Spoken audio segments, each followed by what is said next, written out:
Le jour où l'armée israélienne a envahi le sud du Liban pour la première fois. Retour sur l'opération Litani. Pour comprendre les raisons de cette occupation israélienne, il faut d'abord s'intéresser au paysage du Liban à l'époque. Dans ce pays voisin d'Israël et de la Syrie, plusieurs communautés coexistent. Chrétiens maronites, musulmans sunnites, chiites ou encore druzes. Y vivent aussi des réfugiés palestiniens, déplacés après la création de l'État d'Israël en 1948 et la guerre des 6 jours en 1967. Parmi eux, les combattants de l'Organisation de libération de la Palestine, l'OLP, parfois appelés les Fédayines, et leur chef, Yasser Arafat. Il y a quelques 500 000 Palestiniens au Liban, soit 1/6 de la population.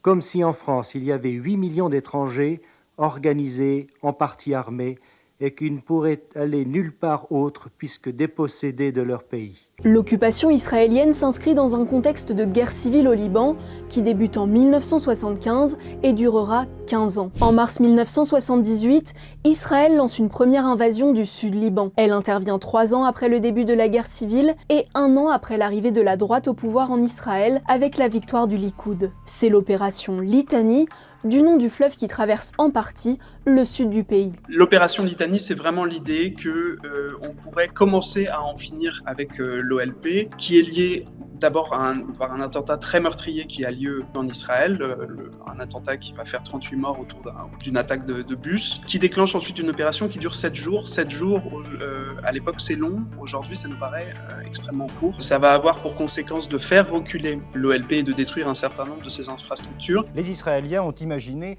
de mettre en place une sorte de cordon sanitaire. Ils veulent créer une ceinture de sécurité le long de la frontière en y installant des miliciens